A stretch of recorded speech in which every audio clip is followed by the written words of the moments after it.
हाय दोस्तों, कैसे हैं आप। आज की इस वीडियो में हम आपके लिए उस सवाल का जवाब लेकर आए हैं जो कि आपके दिमाग में चलता रहता होगा। आप बचपन से उस सवाल को पढ़ते हुए आ रहे हैं। किसी न किसी क्लास में, किसी न किसी स्टैंडर्ड में आपने जरूर सवाल पढ़ा होगा कि आखिर भारत को उपमहाद्वीप क्यों कहा जाता है। हमारा देश जो भारत है इसको उपमहाद्वीप कहा जाता है। और उसको उपमहाद्वीप क्यों कहा जाता है, इसको पढ़ने के लिए हमने आज भारत रक्षा अभियान बनाया है। आज के इस वीडियो में आपका जवाब देने वाले हैं कि भारत आखिर उपमहाद्वीप क्यों कहलाता है। चलिए शुरू करते हैं। सबसे पहले भारत को उपमहाद्वीप क्यों कहा जाता है, इसकी डेफिनेशन हम आपको बता जाते हैं कि उपमहाद्वीप आखिर भारत क्यों है। तो इसका जवाब है कि भारत में महाद्वीप जैसी सारी विशेषताएं पाई जाती है। जो एक महाद्वीप में विशेषता होना चाहिए वो सभी विशेषताएं हमारे देश भारत में पाई जाती है। तो महाद्वीप जैसी सारी विशेषताएं पाई जाने के कारण भारत को उपमहाद्वीप कहा जाता है। अब वो विशेषताएं कौन सी है, देखिए। पहला हमारा आता है विभिन्न भूस्थलाकृतियां। भूस्थलाकृतियां देखिए, जो एक महाद्वीप होता है उसके अंदर विभिन्न भूस्थलाकृतियां पाई जाती है, यानी भूमि की विभिन्न स्थलाकृतियां। पहले हमारे यहाँ पर आ रही है पर्वत। भूस्थलाकृतियों में पहला आता है पर्वत, दूसरा आता है पहाड़ी। पर्वत का एक छोटा रूप क्या है, पहाड़ी है। तीसरा हमारा आता है यहाँ पर पठार, और चौथा आता है हमारे यहाँ पर मैदान।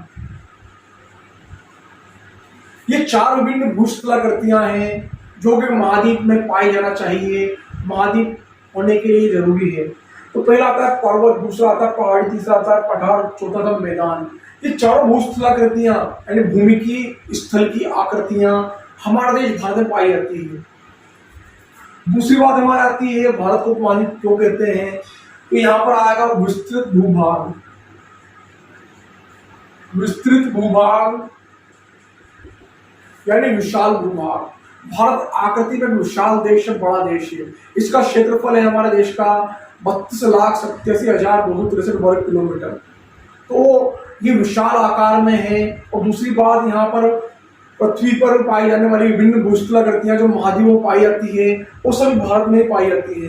पर्वत, पठार, मैदान और पहाड़ी, ये सभी यहाँ पाई जाती है। एक और बार हमारे यहाँ पर आती है मरुस्थल। ये भी क्या है, स्थल की भूआकृति है, यानी यहाँ पर स्थल कैसा है, मरुस्थल भी यहाँ पर पाया जाता है। तो देखिए, ये सभी आकृतियां यहाँ पर पाई जा रही है, इसलिए भारत क्या कहला रहा है, उपमहाद्वीप कहला रहा है। और तीसरा हमारा आता है यहाँ पर विभिन्न जलाकृतियां।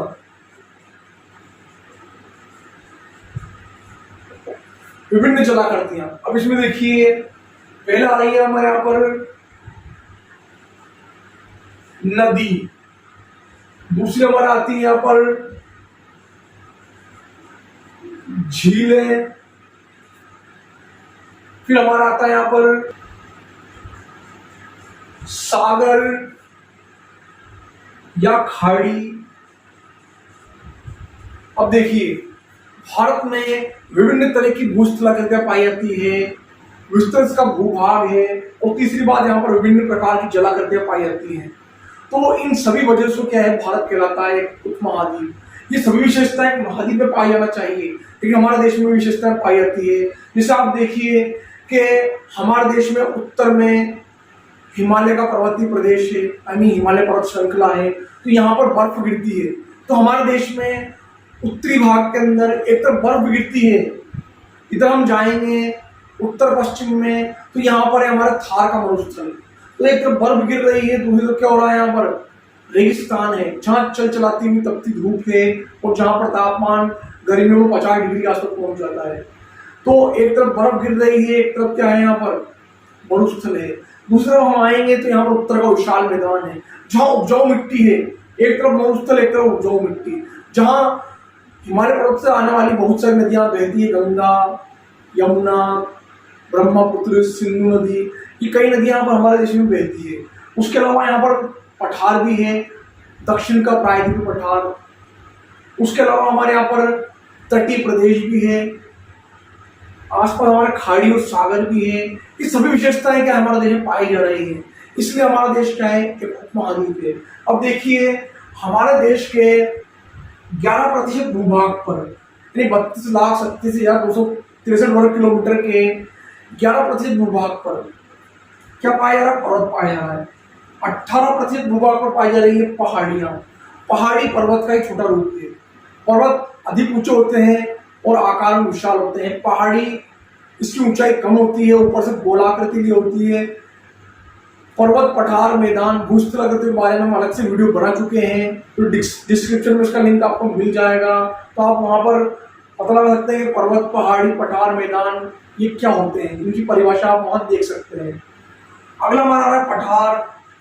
भारत के 28% भूभाग पर क्या है, पठार पाए जा रहे हैं। फिर आ रहा है मैदान। 43% भूभाग पर क्या है, हमारे यहाँ पर मैदान पाया जाता है। तो इस तरीके से फिर आ रहा अगला हमारे मरुस्थल। तो मरुस्थल के हमारे देश के 5.5% भाग पर पाया जा रहा है, जो कि राजस्थान में थार का मरुस्थल है।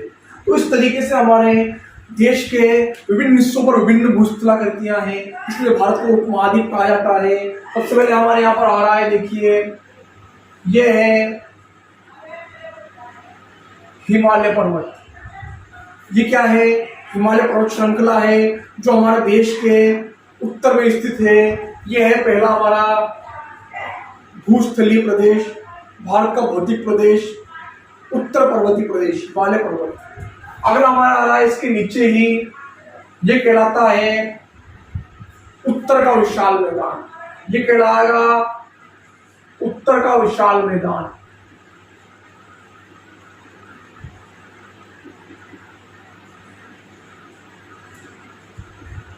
ये उत्तर पर्वतीय प्रदेश यानी हिमालय। तो पहला हो गया हमारे उत्तर पर्वतीय प्रदेश, हिमालय। दूसरा हमारा उत्तर का विशाल मैदान। तीसरा हमारे यहाँ पर आ रहा है, ये है थार का मरुस्थल। थार का मरुस्थल, थार डेजर्ट। इसके बाद चौथा हमारा आता है, यह है हमारा प्रायद्वीपीय पठार, दक्षिण का दक्कन का पठार, प्रायद्वीपीय द्वीपीय पठार। चौथा हमारे ये हो गया। इसका पांचवा हमारा आता है तटीय प्रदेश। भारत के एक तरफ बंगाल की खाड़ी है, एक तरफ अरब सागर है, तो ये भारत का तटरेखा है, जो कि 7,516.6 वर्ग किलोमीटर लंबी है। तो ये हो गया हमारा पांचवा तटीय प्रदेश।